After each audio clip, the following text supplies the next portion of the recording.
Well, our next speaker will help enlighten us a little more on this, and it gives me great pleasure to introduce a very dear friend of mine who has been a warrior on this cause and many for so long. He's a Toowoomba GP. Great things come out of Toowoomba. He gives of himself tirelessly. He has a day job. He works late into the night and has contributed massively through his intellectual capacity. He's the author of Stealing from the Child, The Injustice of Marriage Equality. I hope we've got some copies here tonight for you. That is the seminal work of this campaign. Ladies and gentlemen, would you please welcome to the stage Dr. David Van Gend.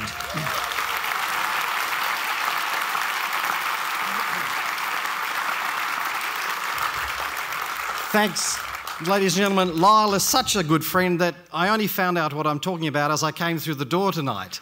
And I have the pleasure of joining the dots between same-sex marriage and the whole genderless, gender-bending ideology of safe schools.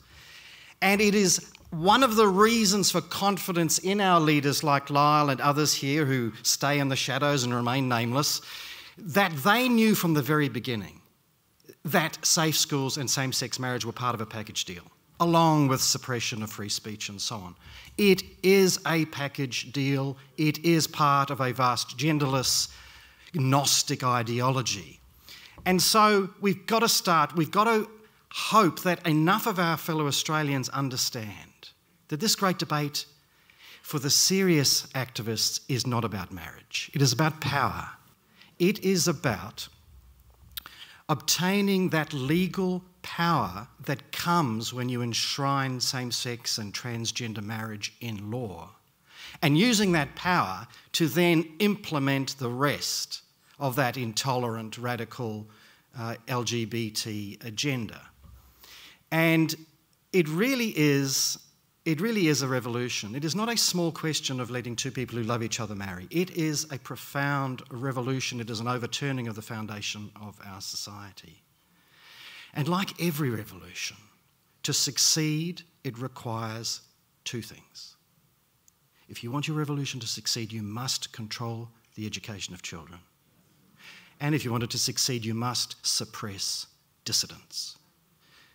And a law for same-sex marriage will make both of those things possible at last. On the question of education, right now, parents can push back against safe schools and all of its cousins and relations that have been infesting our schools.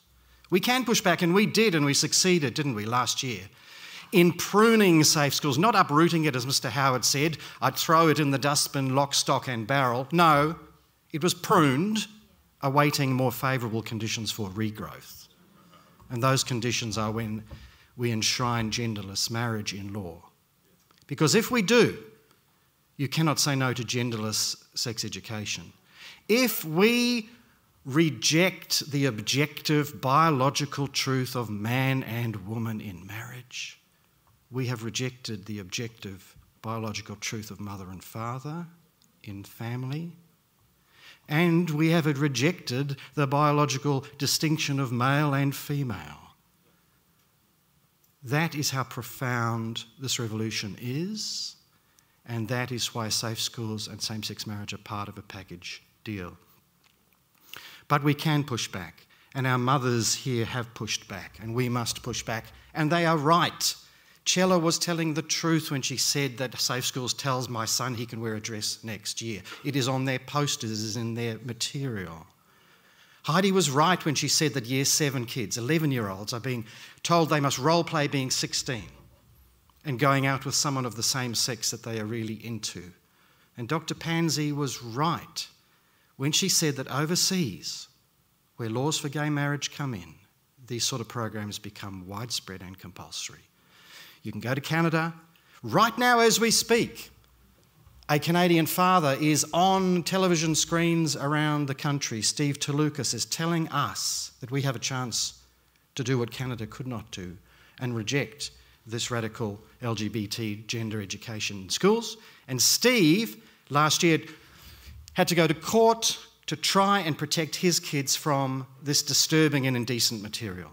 And the court said, no, you cannot, because as the lawyer said, now that Canada has same-sex and transgender marriage, everyone must not only be tolerant of this, everyone must positively celebrate the homosexual, bisexual, transsexual package. You must, by law, and parents have no say.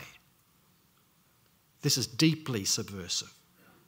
And Heidi mentioned Vishnitz Jewish Primary School in England, a wonderful school that used to get great reviews until gay marriage came in, and now it has failed twice the inspector's criteria for British values, which include teaching primary school girls about gender reassignment and transgender and other issues. And they face closure. In Ireland, 6 months after gay marriage came in, Catholic schools were told they could no longer discipline staff who overtly spoke against church teaching on marriage and family and sexuality. This too is state power undermining parents' rights to have their kids educated as they see fit. So remember, this is a revolution.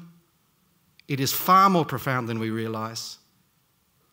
And like every revolution, you must do those two things: control kids' education and silence dissidents.